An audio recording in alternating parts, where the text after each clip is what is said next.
자, 여기서 이제 우리가 어 횡령죄를 한다면 횡령죄 주체는 받고 이제 지금부터 봐야 되는 건 횡령죄의 객체로서 자기가 보관하는 타인의 재물인데 여기 보면 객체 관련돼 가지고 객체는 결국 여기 보는 것처럼 어 객체 즉 타인의 재물인데 이 타인의 재물이라고 하는 의미는 여기 보는 것처럼 자기 점유 타인 소유물을 말하는 것이다. 횡령죄가는 타인 자기 점유 타인 소유고 이제 절도죄 같은 경우는 타인 점유 타인 소유물이었죠. 그렇기 때문에 그 두 개의 차이가 있다라고 보면서 여러분들이 관련돼 가지고 자기가 보관하는 타인의 재물의 의미와 관련돼 가지고 이런 의미들을 보면 될 거고 밑에 판례를 보면은 밑에 판례는 자, 재물 관련돼 가지고 여기 보는 것처럼 재물은 사무적으로 관리 가능한 채권이나 그 밖의 권리 등 이런 것들은 재물에 포함된다고 볼 수 없다는 겁니다. 그렇기 때문에 당연히 횡령죄에서 말하는 재물은 유체물 및 관리 가능한 동력들을 말하는 것이고 이렇게 채권이라든가 아니면 뭐 이런 것들은 민법 횡령죄의 객체에 포함되지 않는다. 그다음에 이제 관련돼 가지고 재물의 타인성 문제로 관련돼 가지고 공동 소유는 당연히 타인의 재물이죠. 그렇기 때문에 공동 소유물에 대해서는 당연히 타인의 재물에 해당한다. 그런 의미로 보면 될 것 같고 요 판례는 뭐 그렇게 중요한 판례는 아닌데 재밌는 판례라 가지고 그냥 계속 놔두는 겁니다. 여기 판례를 보면 여러분들이 알겠지만은 여기 보면은 피고인이 이 피고인이 이게 술집 손님이에요. 그 피고인이 피해자들 3명하고 피해자를 통하여 구입한 복권 4장을 피해자를 포함한 4명이 한 장씩 나누어 가져가지고 당첨 여부를 확인하기로 한 겁니다. 자, 피고인이 있고 여기 피해자가 1, 2, 3 있어요. 이 1, 2, 3이 술집 여종업원입니다. 그러니까 피고인이 와서 피해자들과 술 먹다가 자기가 사온 2,000원 내가지고 복권 4장 사와가지고 하나씩 긁었어요. 그랬더니만 이 피해자 1과 피해자 2가 복권이 또 당첨이 된 거야. 2,000원짜리가 하나씩. 그래서 다시 이 2,000원짜리를 가지고 가서 다시 이제 1,000원짜리 당첨금을 갖다가 같이 4장을 나눠 온 겁니다. 자, 네 장을 가져왔는데 복권 2장이 2천만 원씩에 복권 2장이 2천만 원씩에 당첨이 되었어요. 자, 근데 이제 이 피고인이 피해자들이 이제 술집 종업원이니까 내가 가서 복권 당첨금을 수령해 와서 나눠주겠다 그랬습니다. 근데 이제 당첨금을 수령한 피고인이 피해자에게 그 당첨금의 반환을 거부한 경우, 이 경우는 뭐냐? 이 경우는 전부 다 공동 소유에 해당하기 때문에 자기가 점유하고 있는 타인 재물이다. 타인 소유의 재물이다. 타인 소유 자기가 점유하는 물건이기 때문에 그런 경우에 지급을 안 하는 경우는 횡령죄가 성립될 수 있다라고 보면 판례다. 그렇기 때문에 여기 관련돼 가지고 공동 소유는 당연히 타인 재물이 된다. 그러니까 여러분들이 관련돼 가지고 절도죄 할 때 봤지만은 공동 소유 자체는 타인성이 인정되는 거다. 그러니까 단독 소유가 아닌 이상은 다 타인 소유다. 그렇게 여러분들이 이해 받으면 될 것 같아요. 그다음에 이제 뭐 객관식용어로 가장 잘 나오는 것 같은데 이제 판례를 따로 언급하지는 않았는데 밑에 보는 것처럼 1인 회사, 1인 회사도 대표자에 대해서는 타인이므로 1인 회사의 주주가 회사의 금원을 보관 중 임의로 소비하면 그때도 당연히 횡령죄가 성립하겠죠. 물론 이제 대표이사가 혼자이기 때문에 업무상 횡령죄가 성립한다. 그런 의미로 여러분들이 이해되면 될 것 같습니다. 재물의 타인성 관련돼 가지고 그 정도 보면 될 것 같고 자 밑에 제가 간단하게 정리했는데 이게 굉장히 많은 판례들이 있는데 일반적으로 재물의 타인성이 부정되는 경우라 판례 입장입니다. 이거는 판례 입장에 따라 가지고 이런 경우는 재물의 타인성이 부정된다. 판례 번호는 안 정했지만 다 판례 사안이기 때문에 요런 사안 정도 한 7가지 사안 정도는 여러분들이 반드시 잘 알고 있어야 된다. 이거는 뭐 사례형 문제가 아니라 객관식용을 위해서라도 반드시 알고 있어야 돼요. 왜냐면 여기 보는 거 첫 번째 것처럼 익명조합원이 영업을 위해 출자한 금전기태 재산은 뭐다? 상대방인 영업자의 재산이니까 우리가 여러분들이 민법상 조합을 배우죠. 그러니까 조합일 때 그 조합에 관련돼가 조합에 출자한 돈은 누구의 재산이냐? 영업자의 재산이라는 겁니다. 영업자의 재산이므로 영업자가 그 물건을 그 돈을 출자한 돈을 사용하더라도 횡령죄가 성립하지 않는다.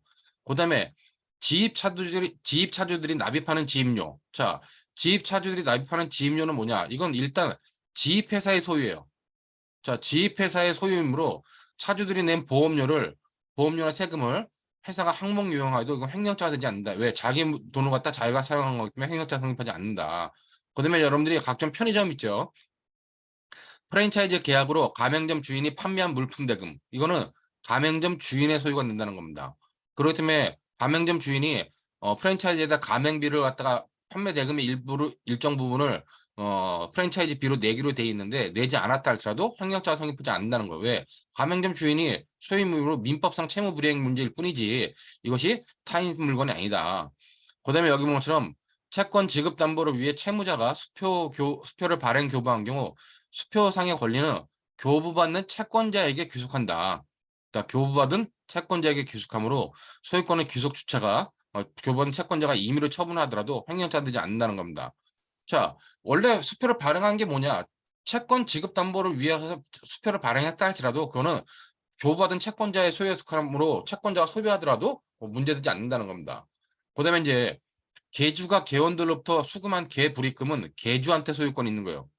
여러분들이 개라고 하는 걸 알는지 모르겠는데 개주가 개원들로부터 이렇게 여기가 뭐 개주가 있다 이렇게 개주가 있으면 개원들이 있죠. 개원들이 있으면 이 개원들한테 매달 얼마씩 돈을 받습니다. 자, 이렇게 돈을 받아가지고 그 돈을 요번 달은 1번 개원한테 줘야 된다. 그럼 1번 개원한테 주는 거예요. 그다음에 두 번째 달은 다 받아가지고 2번 개원한테 주고 뭐 3번 개원한테 주고 이제 주는 금액의 차이가 있어가지고 이제 그 금원을 융통하는 방식인데 이래서 개원들이 개주한테 지급한 돈 그거는 전부 다 개주한테 소유권이 있다는 겁니다. 그러므로 개주가 이 개원들한테 돈을 지급하지 않고 먹고 날랐다 할지라도 횡령죄는 성립하지 않는다는 거예요. 그러나 개주는 이런 개원들의 사물을 처리하는 자이기 때문에 나중에 보면 배임죄는 될 수 있어요. 그렇기 때문에 개주와 관련돼 가지고는 횡령죄는 성립하지 않는다. 그런 의미로 보면 될 것 같고, 자 신입사원이 입사 보증금, 신입사원이 회사에 입사하는데 막 입사 보증금을 냈다. 그 입사 보증금에 대한 소유권은 누구한테 있는 거냐? 소유권은 사용자한테 있는 겁니다. 그렇기 때문에 입사 보증금을 사용자, 회사의 대표이사가 뭐 다른 항목으로 유용하더라도 횡령죄가 성립하지 않는다. 그다음에 회사에 지입한 차량도 회사의 소유예요.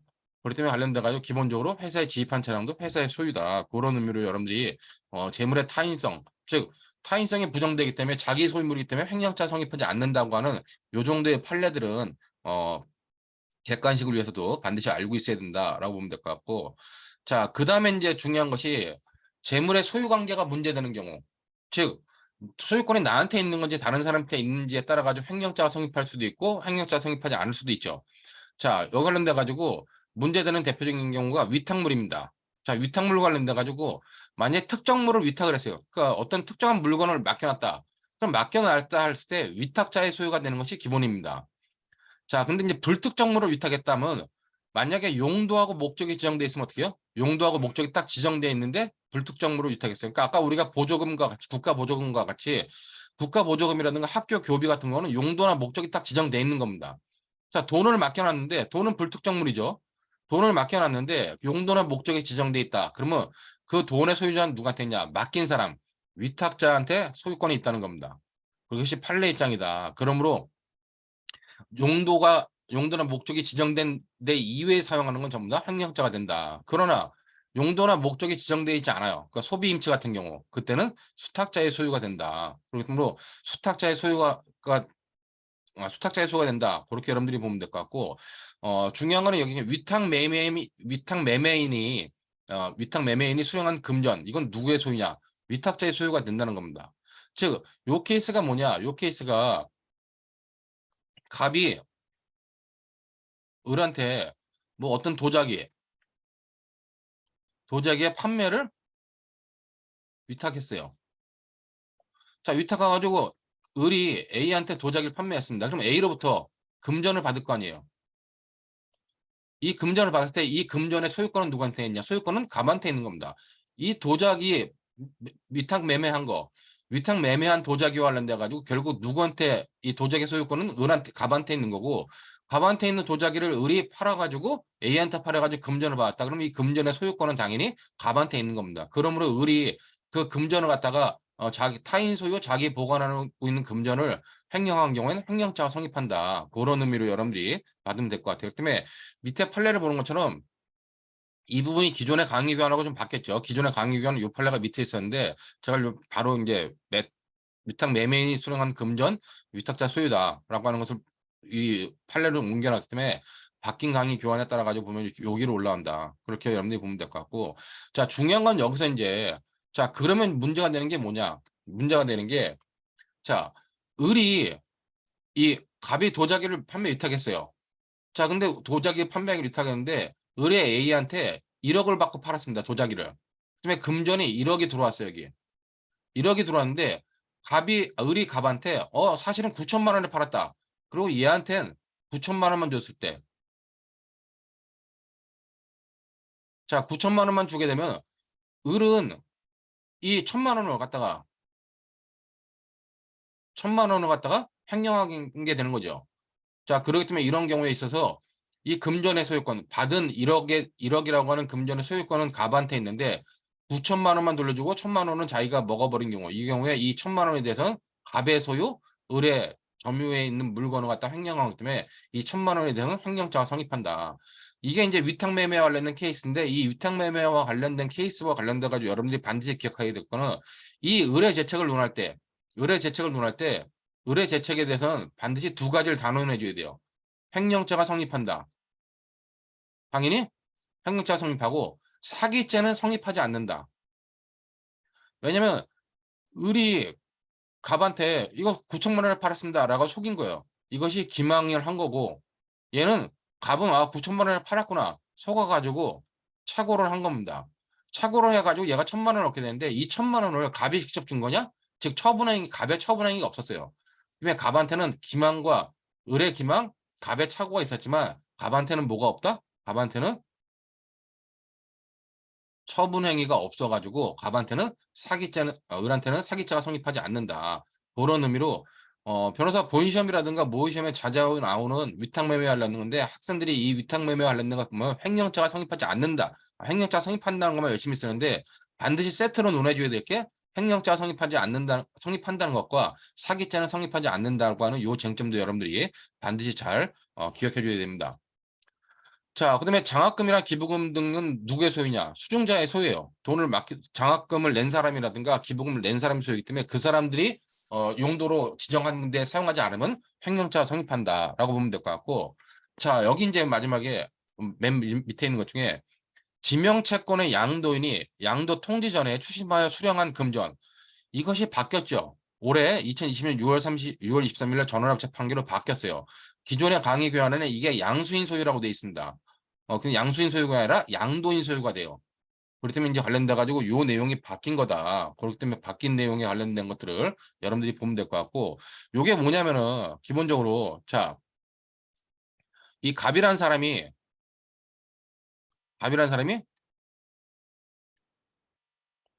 채권자예요. A가 채무자입니다. 자, 근데 갑이 을한테 돈을 빌리면서, 자, 금전을 대여하면서 얘한테 뭐를 하냐? 금전 대여하면서 갑이 을한테 채권을 양도해 줬어요. 자, 이렇게 채권을 양도했다. 즉 갑이 가지고 있는 채권 양도할 때 이 채권은 누구예요? A에 대한 채권이죠, 갑이. 이 채권을 양도해 줬을 때 기본적으로 채권 양도와 관련돼서 여러분들이 민법 채권법을 배웠는지 모르겠는데, 갑과 을 사이에 관련돼 가지고 채권 양도는 채권 양도로서 효력이 발생을 합니다. 단지 이 채권 양도했을 때 갑이 A한테 니게 너한테 가지고 있는 채권 내가 을한테 양도했다라고 양도 통지를 해줘야 돼요. 양도 통지를 해주면 A는 그 다음부터 을한테 자기의 채무를 변제하면 되는 겁니다. 이것이 이제 채권 양도인데, 기존에 관련돼 가지고 채권자가 채권자 갑이 A한테 채권 양도 통지, 즉 원래는 얘한테 뭘 해야 되냐? 얘한테 채권을 양도했다는 양도 통지를 해야 돼요. 양도 통지를 해야 되는데 양도 통지를 하지 않고 바로 그냥 갑이 A한테 채권을 추심한 겁니다. 자, 그러면은 이 A가 원래 갑과 을 사이에는 채권 양도 계약으로 채권이 양도됐기 때문에 이 채권을 갑이 A한테 하는 채권은 을한테 넘어갔어요. 넘어간 것과 관련돼 가지고 기존에는 이 채권 양도 통지 전에 갑이 A한테 추심해 가지고 돈을 받았다. 그러면 얘가 만약에 갑이 돈을 받았다. 그럼 이 돈 현금을 받았을 때 이 현금은 누구 소유냐? 을의 소유고 갑의 보관물이라고 봤던 겁니다. 근데 이제 요번 전원합체 판결을 통해 가지고 이 현금은 그냥 갑의 소유고 갑의 물건일 뿐이다. 근데 을의 소유가 아니라 봐가지고 이 현금을 갑이 사용하는 경우 과거에는 횡령자가 성립한다고 봤는데 지금은 횡령자가 성립하지 않는다고 보는 것으로 대법원이 전원합체 판결을 바꾼 거예요. 그러니까 이 부분은 여러분들이 반드시 잘 기억해 놓고 요 관련돼 가지고 밑에 보는 것처럼 좀 정리를 해놨는데 자 채권 양도인이 채무자에게 채권 양도 통지를 하는 등으로 채권 양도의 대항 요건을 갖춰주지 않은 채 채무자로부터 채권을 추심하여 금전을 수령한 경우 채무자로부터 채권을 추심하여 금전을 수령한 경우 이 경우와 관련돼 가지고 자 특별한 사정이 없는 한 금전의 소유권은 채권 양수인이 아니라 채권 양도인에게 귀속하고 채권 양도인이 채권 양수인에 의하여 채권 보전에 관한 사무를 처리하는 신인관계가 존재한다고 볼 수 없다. 따라서 채권 양도인이 이와 같이 양도한 채권을 추심하여 수령한 금전에 관하여 채권 양수인을 위해 보관하는 자의 지위에 있다고도 볼 수가 없다. 그러므로 처분하더라도 횡령죄가 성립하지 않는다라고 대법원이 전원합체 판결로 내용을 바꾼 겁니다. 이 전원합체 판결은 여러분들이 잘 이해를 해둬야 되고 그러면 얘한테 그렇게 하는 이유가 뭐냐? 그렇게 이유로 보면 여기 보는 것처럼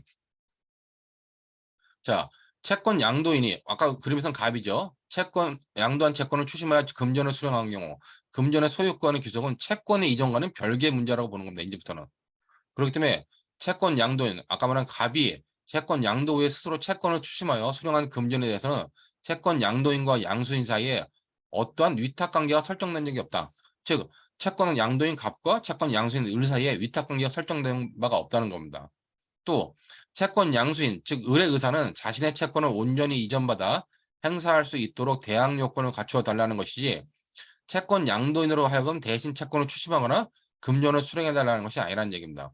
그러므로 결국 채권 양도인인 갑이 채권을 추심해 가지고 사용하더라도 횡령죄가 성립하지 않는다. 그런 의미로 여러분들이 관련된 내용들을 보면 될 것 같아요. 그 정도 의미로 보면 될 것 같고 그다음에 이제 이 경우에는 이제 배임죄도 성립하지 않는다고 보는 겁니다. 뭐 이미 그거는 나중에 배임죄 보면 되겠지만 그런 의미에서 여러분들이 쭉 받으면 될 것 같고 뭐 요 케이스가 어떤 케이스였냐 케이스를 보면은 건물 임차인인 피고인이 임대인인 갑에 대해서 자 건물의 임차인인 피고인이 건물 임대인 갑에 대해서 임대차 보증 반환 채권을 이 피고인이 누구한테 양도했냐 을에게 양도했어요. 근데 어 임대인인 갑에게 채권 양도 통지를 하지 않고 갑으로부터 남아있던 임대차 보증금을 반환받아 보관하던 중 개인적 용도로 사용하여 이를 횡령했다는 내용으로 기소된 사안. 이것이 이제 사안이었는데 이와 관련돼 과거에는 횡령죄가 성립한다고 봤는데 이제는 횡령죄가 성립하지 않는다라고 본 거기 때문에 바뀐 판례의 내용을 여러분들이 잘 이해해둬야 될 것 같습니다. 그렇기 때문에 여기 관련돼 가지고 과거에 횡령죄가 성립한다고 봤던 이 97도 666이나 아니면 206도 4938 판결은 이제 변경된 거다. 둘 다. 그런 의미로 여러분들이 이해해두면 될 것 같아요. 자, 그다음에 이제 소유권 유보부 매매인데 활부 판매인데 활부 판매와 관련돼 가지고 이것이 요즘은 여러분들이 활부 판매가 이 활부 판매는 옛날식이에요. 옛날 방식의 할부 판매입니다. 그렇기 때문에 소유권을 넘기지 않는 할부 판매, 소유권 유보부 할부 판매에서는 매도인이 소유자가 된다. 그러니까 이게 무슨 말이냐? 옛날에 여러분들이 골드스타, 금성이라고 하는지 모르겠는데 지금은 LG죠. LG가 럭키 골드스타의 줄임말이잖아요. LG가. 옛날에는 지금 금성사라고 LG전자가 있는데 LG전자가 금성전자였어요. 옛날에 금성전자, 삼성전자 이렇게 했는데 그런 데서 테레비를 살면은 TV를 사면 TV가 비싸니까 할부로 삽니다. 10개월 할부. 자, 10개월 할부로 사면은 TV를 10개월 할부로 샀다. 그러면 이 할부금을 다 납부할 때까지는 이 TV의 소유권은 누가 있냐? 소유권은 매도인, 즉 삼성전자나 LG전자에 있다는 거예요. 그렇기 때문에 TV를 사가지고 할부로 사가지고 보던 사람들이 그 TV를 갖다 처분하는 경우 그 경우는 타인 소유 자기 점유물을 처분하는 것 때문에 횡령죄가 성립할 수 있다고 보는 겁니다. 이제 옛날 방식인데 요즘은 어떻게 해요? 최근에는 할부 매매 하더라도 이 할부 매매가 특히 자동차 할부 매매 같은 경우 자동차 할부 매매 같은 경우는 지금 자동차의 소유권을 완전히 넘겨주잖아요. 단지 요즘 할부 매매를 하는데 이 할부 매매는 금융회사 있죠. 금융회사 뭐 저기 뭐야 뭐 카드회사라든가 아니면 뭐 현대카드라든가 현대캐피탈이라든가 뭐 신한캐피탈이나 이런 캐피탈사에서 금융회사에서 돈을 갖다가 자동차 회사나 뭐 가전제품 회사에 전부 다 납입하는 겁니다.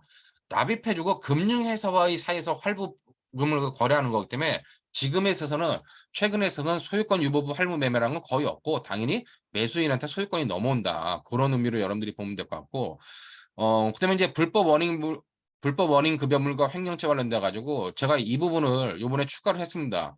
그렇기 때문에 기존의 강의 교환에는 이 부분이 설명이 없었고 그냥 간단하게 넘어갔는데 제가 이제 이 부분을 설명한 게 불법 원인 급여물과 횡령죄와 관련돼 가지고 자, 이 갑이라는 사람이 을한테 말하면서 A한테 즉 갑은 건설업자고 만약에 건설업자다. 그다음에 A는 공무원이에요. 공무원일 때 갑이 이번 건설을 잘 편의를 봐달라 해가지고 뇌물을 전달해 줍니다. 이렇게 뇌물을 직접 전달하지 않고 을한테 야, 이 뇌물 좀 A한테 줘. A한테 전달해 줘. 라고 부탁했을 때 이 뇌물이 뭐요? 이 뇌물이 불법 원인 급여물이죠.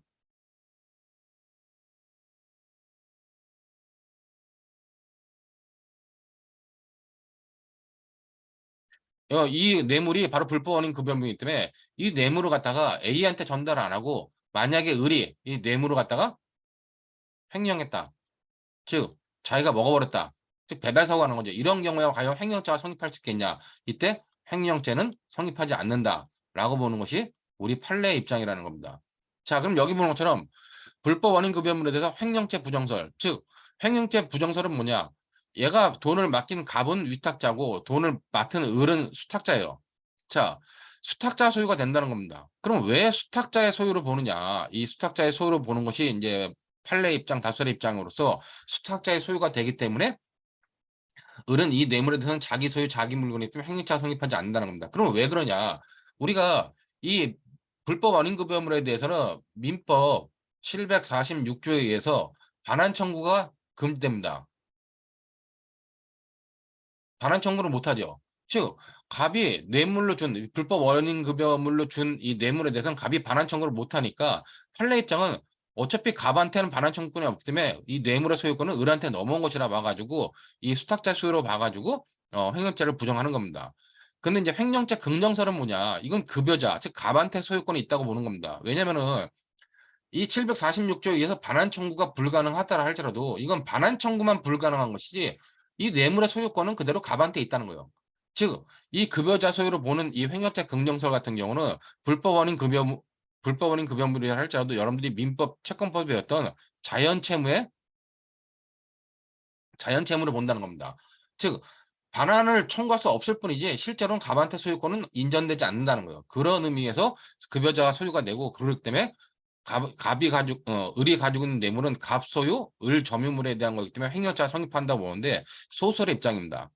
그다음에 이제 절충설이 불법 원인 급여물인 경우, 즉 건설업자가 을한테 아예 소유권을 이전해주겠다라는 의미, 불법 원인 급여로 준 경우에는 수탁자 소유고 불법 원인 위탁으로 즉 맡긴 거다, 맡긴 거로 준 거에는 급여자 소유다 이렇게 보는 절충설이 있는데 뭐 김일수 교수님의 견해인데 뭐 특별하게 이 두 개를 차이를 두더라도 결국 부정하는 경우와 똑같이 본다. 그렇기 때문에 기본적으로 이렇게 세 개의 학설이 대립한다라고 여러분들이 받으면 될 것 같습니다.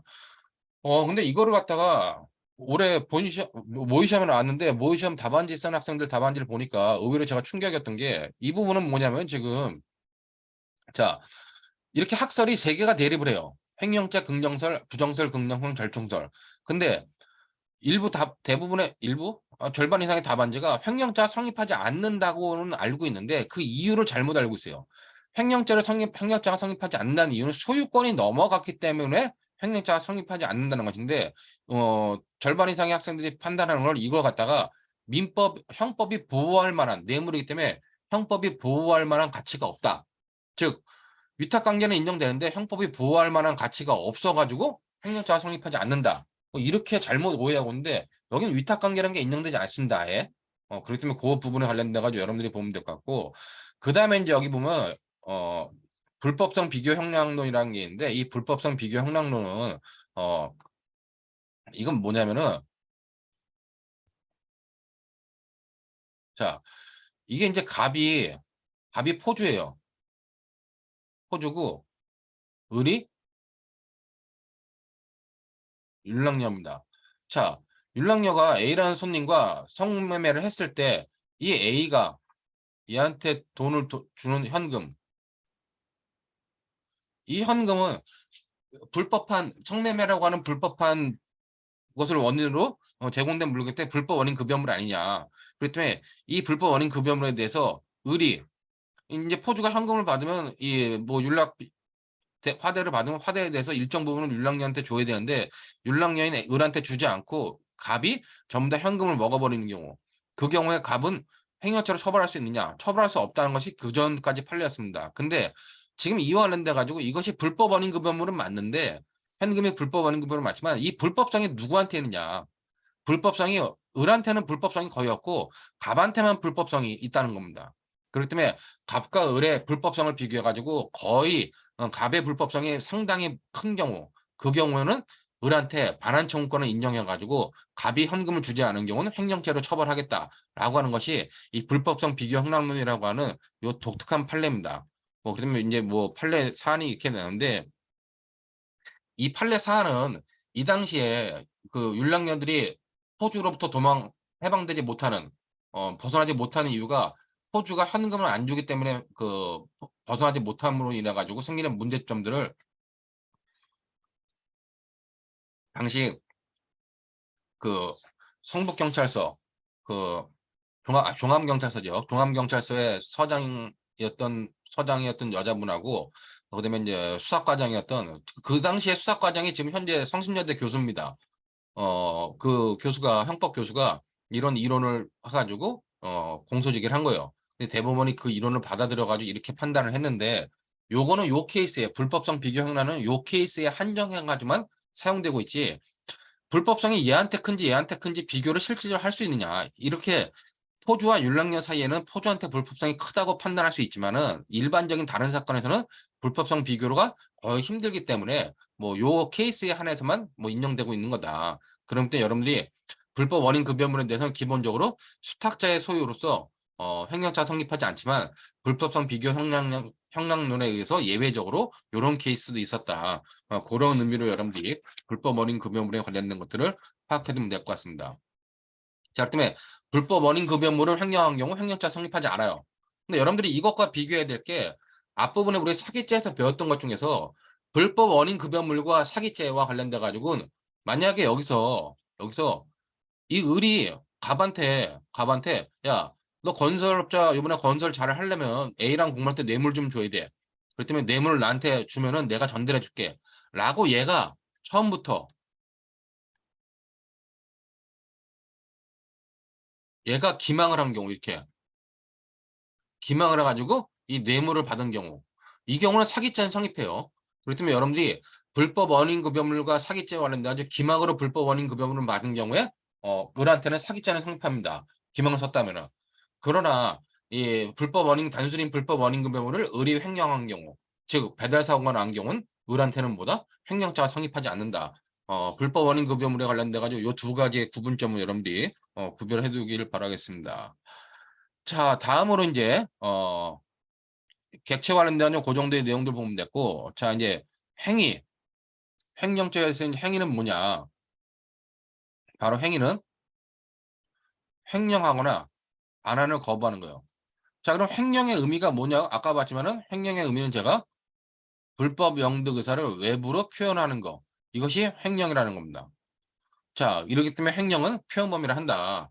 그렇기 때문에 저 반환 거부라고 하는 건 정당한 사유 없이 소유자의 권리를 배제하는 의사표시를 말한다. 뭐 그 정도로 여러분들이 행위와 관련돼 가지고 그 정도의 의미로 보면 될 것 같아요. 밑에 뭐 판례는 그렇게 뭐 중요한 판례는 아닌데 반환에 만약에 정당한 이유가 있다. 잠깐 보는 것처럼 횡령죄에서 불법 영등상은 타인의 재물을 보관하는 자가 자기 또는 제3자의 이익을 위하여 위탁의 취지에 반하여 권한 없이 그 재물을 자기 소유권 같이 처분하자는 의사를 말하는 것이므로 비록 그 반환을 거부했다 하더라도 반환에 정당한 사유가 있을 때는 불법 영등사가 있다고 할 수 없다. 즉 불법 영등사가 없다는 거죠. 자, 그렇기 때문에 여기 보는 것처럼 자, 피고인이 금전의 수수료 수반하는 부동산의 매도에 관한 사무 위탁의 취지에 반하여 부동산의 매매 계약금으로 수령한 돈을 자신의 피해자에 대한 채권 변제에 충당하는 명목으로 반환을 거부하면서 자기 소유인과 같이 이를 처분하였다면 이런 경우보다 즉 자신의 피해자에 대한 채권 변제에 충당한다는 명목으로 그 반환을 거부하면서 자기의 소유인과 같이 이를 처분하였다. 그럴 때는 불법 영득 의사가 인정된다는 겁니다. 즉 정당한 사유가 없다는 거죠. 그러니까 이 케이스는 뭐냐면은 답이 을한테 관련돼 가지고 부동산의 매도를 갖다가 매도를 의뢰한 거예요. 그래 가지고 뭐 갑한테 인제 뭐 이런 부동산이 있다. 이런 부동산이 있으면 을이 이 부동산을 갖다가 A한테 매매한 겁니다. 매매하면 A는 여기서 인제 매매 대금을 받을 거 아니에요. 이 매매 대금은 갑의 소유죠. 근데 갑한테 줘야 되는데 이 을이 갑한테 채권이 있었어요.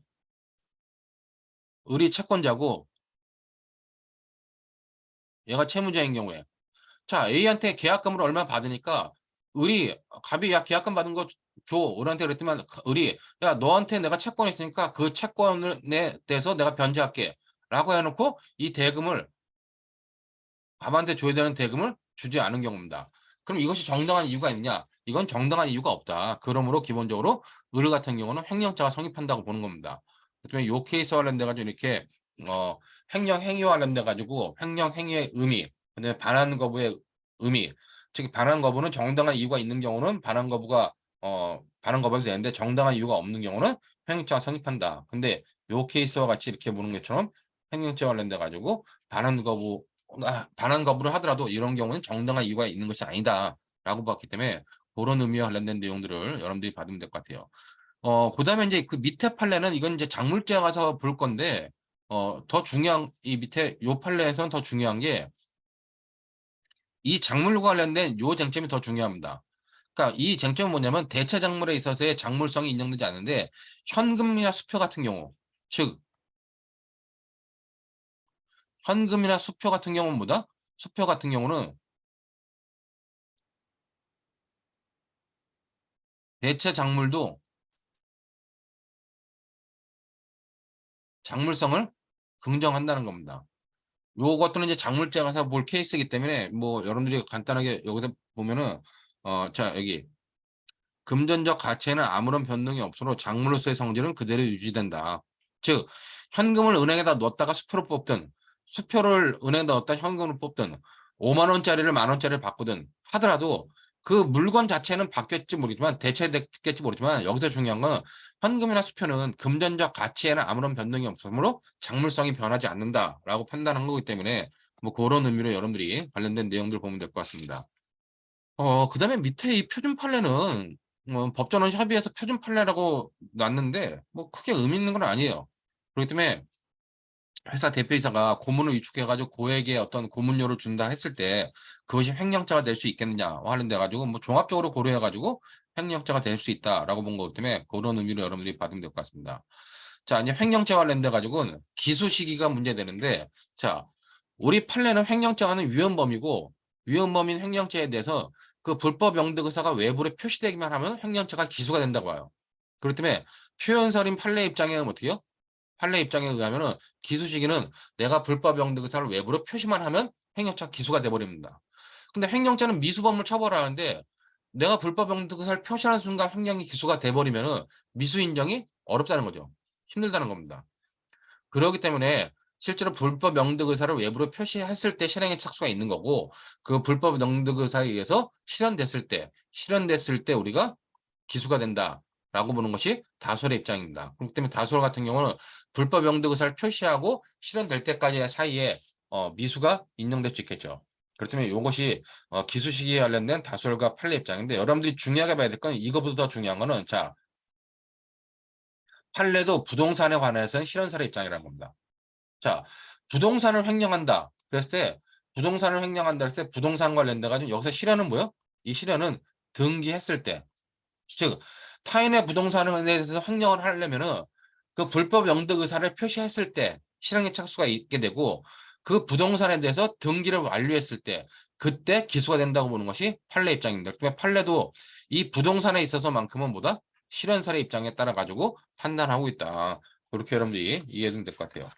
자, 이 정도로 해가지고 뭐 기본적으로 횡령죄에서 객관적 구성 요건 맞췄고, 횡령죄에서 이제 주관적 구성 요건 요소로 횡령죄의 고의가 있는데, 우리가 이미 앞에 불법 영득 의사를 배웠지만 횡령죄의 고의에는 뭐가 편다? 횡령죄의 고의에는 이렇게 인식과 의사 이외에 불법 영득 의사가 여기에 포함된다.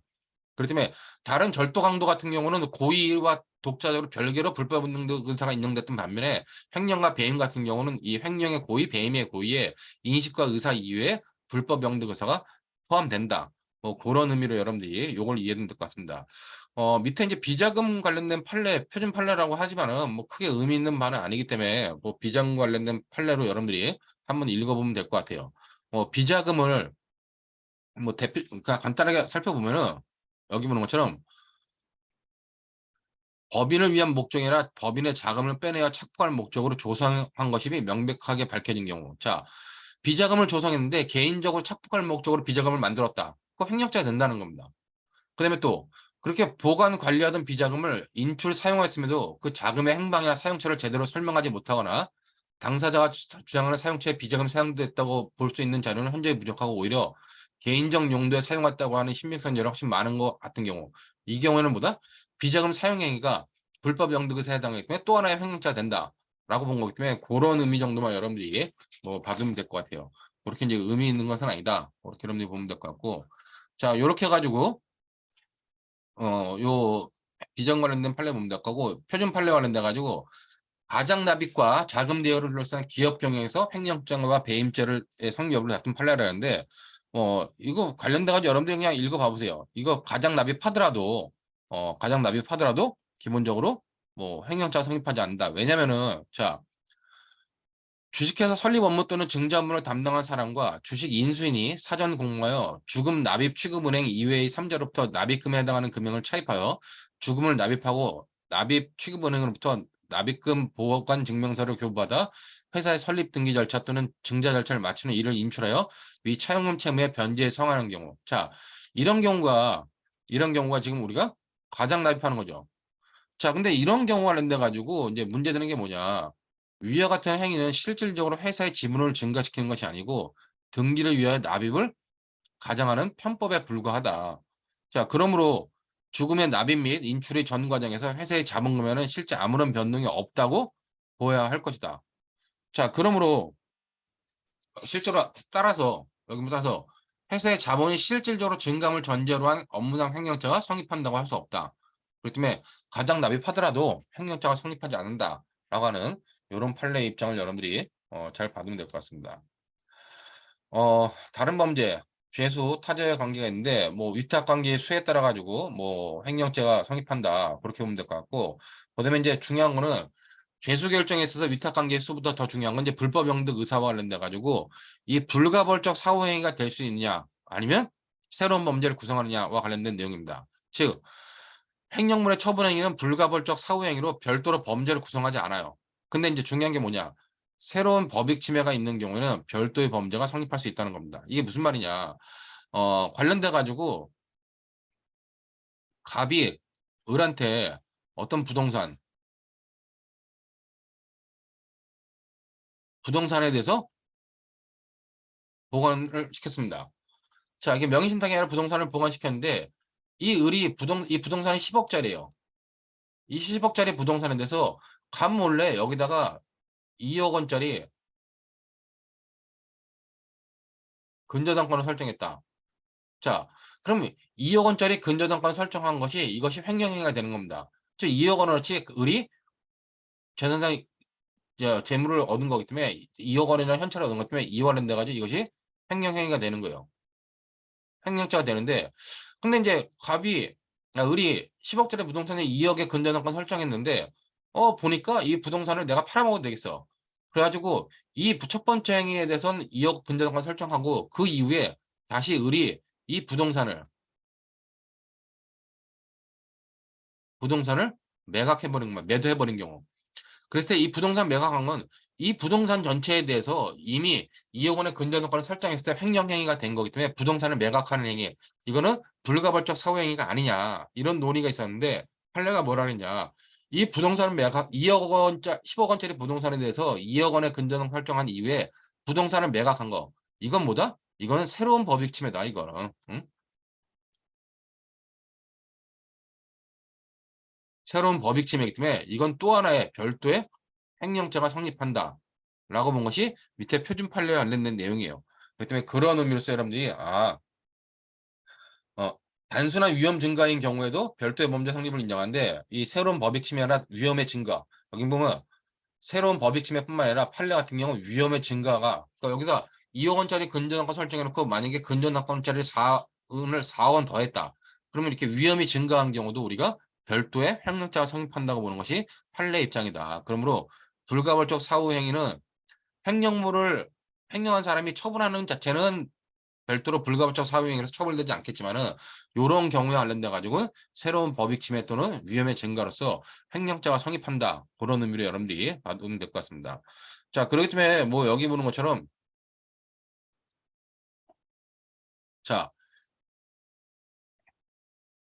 특정 처분행위 이를 선행 처분행위라 하고, 이런 새로운 법익 침해 위험이 발생하면서 횡령죄가 기소에 이르렀다. 즉 여기서 위에 보면은 요 케이스에서는 기본적으로 보면 첫 번째 2억 근저당권 설정했다, 그러면 이거는 횡령죄가 기소가 이른 거예요. 그 다음에 후에 종국적인 법익 침해의 결과가 발생하기 전에 새로운 처분행위, 후행 처분행위가 이루어졌을 때, 즉 부동산을 매각했을 때, 그랬을 때 어떻게 하냐 관련돼 가지고, 후행 처분행위가 선행 처분행위에 의해 발생된 위험을 현실적인 법익 침해로 완성하는 수단에 불과하거나, 그 과정에서 당연히 예상될 수 있는 것으로 새로운 위험을 추가한 것이 아니라면 후행 처분행위에 의해 발생한 위험은 선행 처분행위에 의하여 이미 성립된 횡령죄에 평가된 위험에 포함된 것이므로 후행 처분행위는 이른바 불가분적 사후행위에 해당한다고 합니다. 근데 후행 처분행위가 선행 처분행위로 예상할 수 없는 새로운 위험을 추가함으로써 법익 침해에 대한 위험을 증가시키거나, 선행 처분 행위와는 무관한 방법으로 법익 침해의 결과를 발생시킨 경우, 이럴 때는 뭐다? 별도로 횡령죄를 구성한다고 봐야 된다. 그런 의미로 여러분들이 새로운 법익 침해에 관련돼 가지고 또 하나의 횡령죄가 성립할 수 있구나 라는 의미로 여러분들이 이해하면 될 것 같습니다. 그 다음에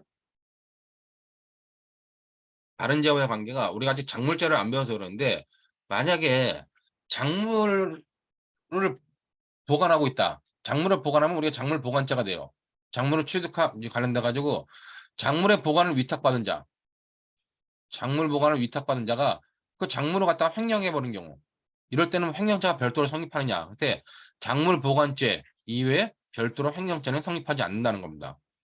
자, 이와 관련돼 가지고 판례는 이 경우는 불가벌적 사후행위에 해당한다. 작물죄 불가벌적 사후행위에 해당한다. 그래서 판례 입장에서 불가벌적 사후행위로 횡령죄가 성립하지 않는다고 보는 겁니다. 근데 이제 학설들은 이거를 뭐 작물 자체를 맡긴 것이 불법 원인 급여이므로 횡령죄를 부정하고 아니면 성립한다, 이렇게 불법 원인 급여로 보는 학설의 입장이 있는데, 판례 입장은 뭐다? 판례 입장은 이거는 작물을 횡령한 경우는 불가벌적 사후행위로서 처벌되지 않는다. 요거 굉장히 중요한 쟁점인데 사례형 문제에서 학생들이 잘 놓치는 쟁점이에요. 그렇기 때문에 여러분들이 작물을 횡령한 경우에서는 작물 보관죄만 성립하고 횡령죄는 별도로 성립하지 않는다. 그 정도의 의미로서 여러분들이 이해하면 될 것 같습니다. 자, 그다음에 이제 명의수탁자가 명의신탁된 부동산을 횡령한다는 정을 알면서 이를 취득한 제3자의 죄책이 있는데, 이 부분은 이제 의미가 없죠. 왜? 명의수탁자가 명의신탁된 부동산을 횡령한다는 정. 자, 이제는 명의수탁자가 명의신탁된 부동산을 횡령하더라도 현재는 뭐 이제는 다 판례가 바뀌어가지고 횡령죄가 성립하지 않아요. 그렇기 때문에 제3자의 죄책은 이제 아무 의미가 없다는 겁니다. 그렇기 때문에 기존의 판례도 모두 성립하지 않는다. 제3자의 죄책은 무죄다. 기존의 판례처럼 지금은 아예 그냥 횡령죄가 성립하지 않기 때문에 뭐 제3자의 죄책은 무죄로 본다. 뭐 그런 의미로 여러분들이 이해하면 될 것 같습니다. 어, 자, 그다음에 이제 관련 문제로서 부동산 명의신탁과 횡령죄, 그다음에 양도담보, 매도담보가 남았는데 요건 좀 쉬웠다 보도록 하겠습니다.